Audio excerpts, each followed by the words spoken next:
Hello, everyone. This is Whosweaving. I was just going to do a short video here regarding the Mage Tower event for Windwalker Monk specifically. This Mage Tower includes Windwalker Monk, I believe Destro Warlock, uh, Beast Mastery Hunter, and there's one other one I believe as well that goes through here. This is for Fell Totem's Fall. In this challenge for 9.1.5, there's going to be two enemies. The first is going to be Tugar Blood Totem, and he's going to have a couple things. We're going to go ahead and just watch the footage of me completing this one. I hear a lot of people are complaining that the Mage Tower is overtuned. For some classes, I can understand how it would be uh, more difficult than others. However, I do believe that with the proper skill and the amount of pulls and knowing the rotation, that anybody can do any of the mage towers. It just takes that practice and skill. So with this one, what I am doing here is I am going to be showing the footage, and this is me going in. As you can see here, I'm going through all of my gear. This is my normal raid setup worth of gear, including I might add if we go back here, as I start going through my gear, I also have a vein ripper from raid, which doesn't have any secondary stats. This is my talent setup that I went with. This is something that you will want Chi Wave.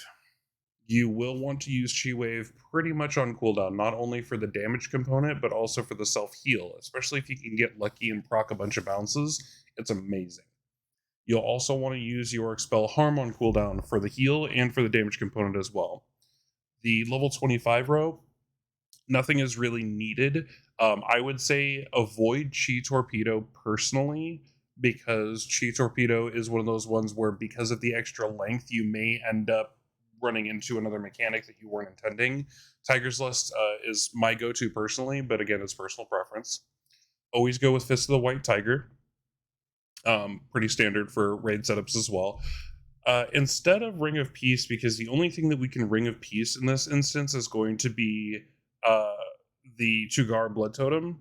We don't really need him away from us most often, so we're going to go with Good Karma, especially because that will heal us as well for a slight amount should we get into a troubled spot. Diffuse Magic will not put the debuff that Tugar puts on you back onto him, but it will dispel it off of you, so that's nice for a defensive. We are going to be using Whirling Dragon Punch, and we are going to be using the Spinning Crane Kick Chi-Ji talent as well. When those proc on the ads, it's really nice. As you can also see from this footage here, if you look up at the top right over here, you'll see that I am not using any consumables for this run.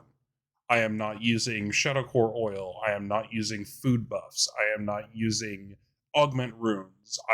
During this run, I do not use drums or DPS potions. This one is completely doable without cheesing gear, without any kind of war scrolls, buffs, none of that stuff. So we're going to go ahead and continue here. So I use stock frames for some stuff, so you're going to see me focusing Tugar, and then we're also going to be, I should have focused Tugar, but I didn't. Right here, we're popping all of our major cooldowns. We interrupt that first one there. We do have, so this is something that I do like. We use Leg Sweep there to stop Jormog the Behemoth from Sonic Screeching. Now, you can always interrupt Tugar with just Spear Hand Strike. There are certain times where overlap's a little weird and it'll get really close, but you'll be able to do it every time.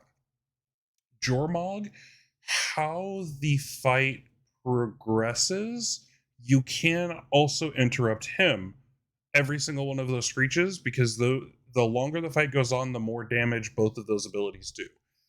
You could probably take the very first Fell Eruption from Tugar with a heavy cooldown, but after that you can't. And the same thing with Jormog.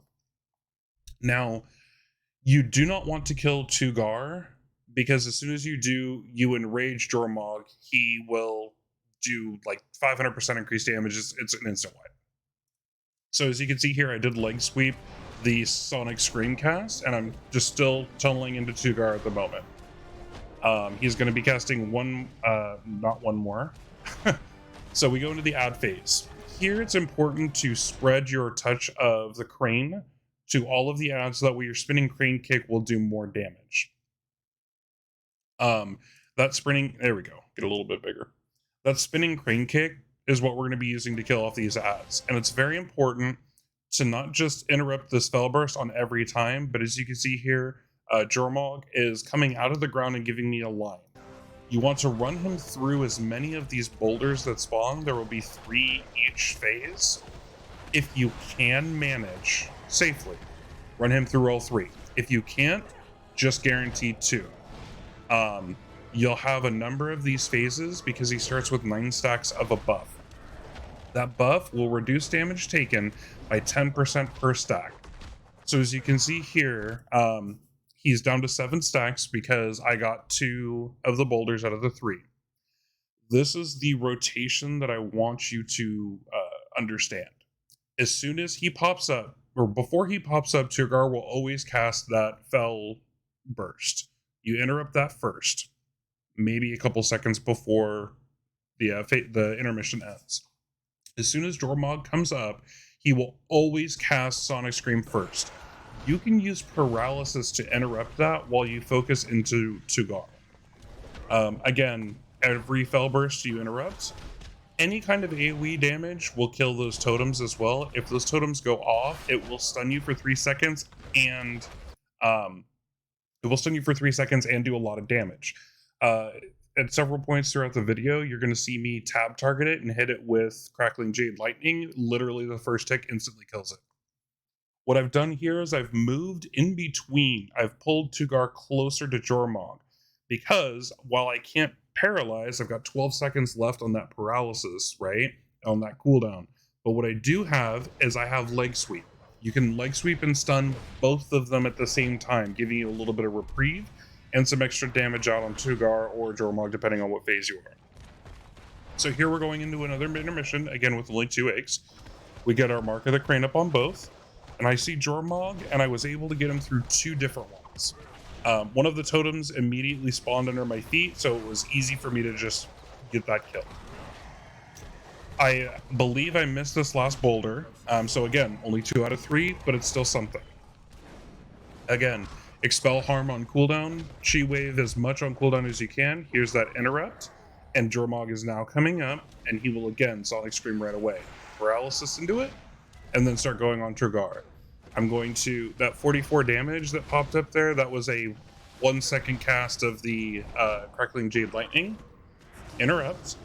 You can bait these pluses that come out with these the Fell Acid Spit.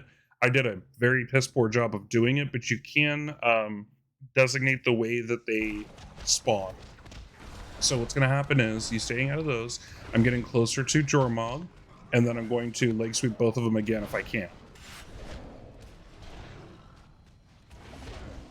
So we go into another intermission here, and same verse, second verse, same as the first. This is the third one. I'm going to try and get him through 2. I believe I hit both, and here I made a mistake. I got hit by him going underground, and I got stunned, and it does a lot of damage. This is when I see I have the debuff on me. I see I got stunned. I'm under 30% health. This Fell Surge totem is going off. The eggs spawned their worms. I'm in trouble. I do have my expel harm and my chi wave up, but I'm going to go ahead and use good karma here. Roll over, go ahead and kill that one. And then, now that everything's dead, relax, rebuild up a bit. Make sure that I'm positioned right, so that way when the worm comes through, I interrupt it. And I notice off in the distance, again, another just 1 tick, paralyze, and go through. And that's pretty much this entire fight. Now that I'm looking at Jormog, he's got 2 stacks left. That's only 20% reduced damage. So that's not a whole lot. I can start probably drilling into him as early as this next go, because I don't want to start it kind of midway. A leg sweep again, and I just start hammering into Tugar. He's still above 50%. Get that totem killed, and we'll go into our last intermission before I start dealing damage. Now, the longer the fight goes on, you're now seeing 3 eggs instead of 2. I made him go through both of the rocks, so he has 0 stacks on him. Interrupting the fell burst again.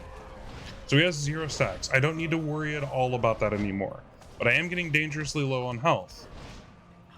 So what I'm going to do is I'm backing up a little bit. I'm going to Vivify, Interrupt, Vivify again. Dromog's coming up now. Paralyze. And we got our Expel Harm, and we're going to pop our Zuen and get some of our big boy cooldowns into him, making sure that they're both pretty close together. Interrupt the Fell Burst again. Crackling Jade Lightning on the totem.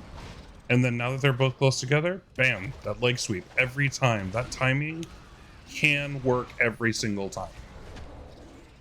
So we got him to about 40% or so, 30, 38 looks like, and we got another 3 eggs this time before there starts to be 4 eggs. It does look like he took 1% damage, and now I'm doing a little bit more to him. I'm trying to keep him from going too terribly low because I'm focusing on the worm at 70%. That's the one that I need to kill first. So again, interrupt on Tugar, paralysis, and then here's where we're going to start another go. We have a good dose of clones. We've got some of our cooldowns, and we're going to go into him as much as we can.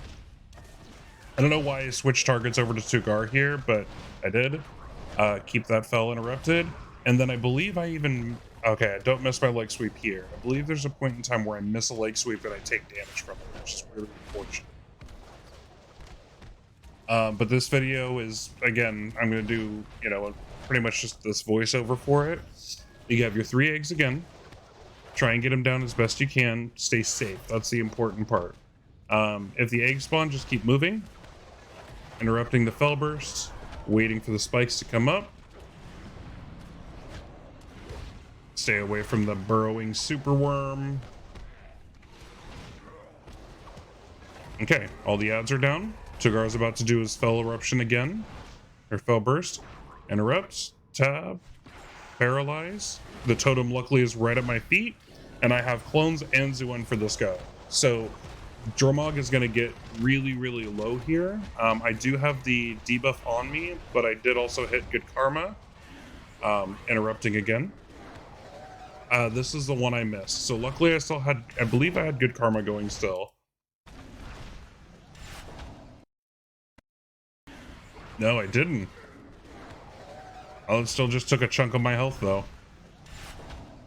So we're going to get him pretty low. And again, we're going to go ahead and just zip forward through this area back to another go that we had after the second intermission. And we're showing that he is sub 20% now. Right as he leaves, I pop Fortifying Brew to try and hit that Touch of Death, but it didn't work. This is going to be our last, we know for a fact this is going to be our last go. So I don't want to kill Tugar, but I do want to kill these eggs as fast as possible. I do not want any whoopsie doodles happening to where I'm randomly getting hit with something weird. So now that all the eggs are gone, I'm going to slowly position myself in the middle, get good karma up on him so I'm not dying to the dot, and I'm just kiting him right now. Take your time. You don't need it. You interrupt the fell bursts, interrupt the scream. Go ahead and start pummeling in. We do have Zuen available. We're about to pop it. He'll be up every other time. I got a Touch of Death off. Kill the totem. And then there goes Dromog. And I leg sweep for that second one, for the fell eruption as well. It was good timing on that one. And there you have it. Towering success for the Windwalker monk with no potions, no healing potions, no cracked gear from a previous expansion or chromie time, nothing like that. It is possible. It is just difficult.